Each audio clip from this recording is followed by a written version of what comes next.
印度对台海危机保持研究性沉默，却在咬死歼十战机进入了两国争议区，这是什么操作？观众朋友、网友朋友，大家好，我是付天少。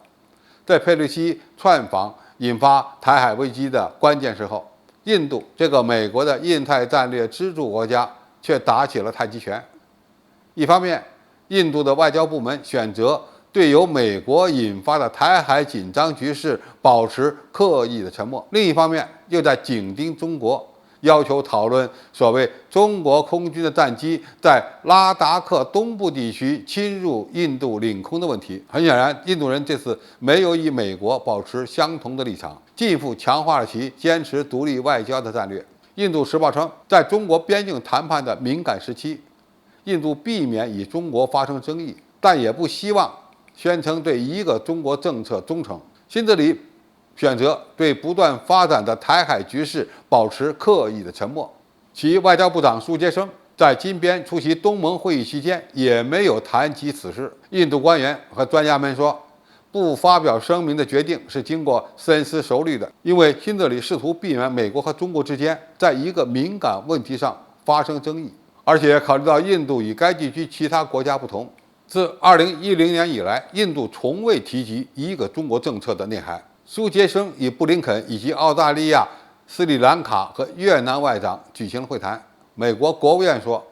双方就全球和地区问题交换了意见，包括俄罗斯对乌克兰的侵略以及对世界各地粮食不安全的影响，还讨论了斯里兰卡的经济危机，并推动追究缅甸政府的责任。但是在佩洛西成为25年来访问台湾地区的最高级别的美国人后，新德里决定不对事态的发展发表评论。印度专家称，这是一个慎重的决定，旨在确保印度不希望在边境谈判的敏感时刻与中国发生争议，但也不希望宣称对一个中国政策的忠诚。一位现在已经退休的前印度高级官员说，保持沉默可能是应对这种情况的最好办法。印度人其实还有一个小心思，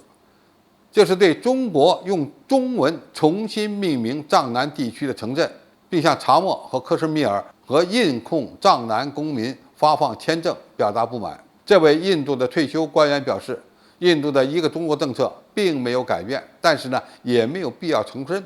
如果中方希望和印度表明一个中国的政策，那么他应该尊重一个印度的原则。印度外交部长苏杰生也批准了该项决定。这就是说，印度之所以在佩洛西引发危机后保持沉默，就是在对中印藏南地区争端的一种报复，而这种报复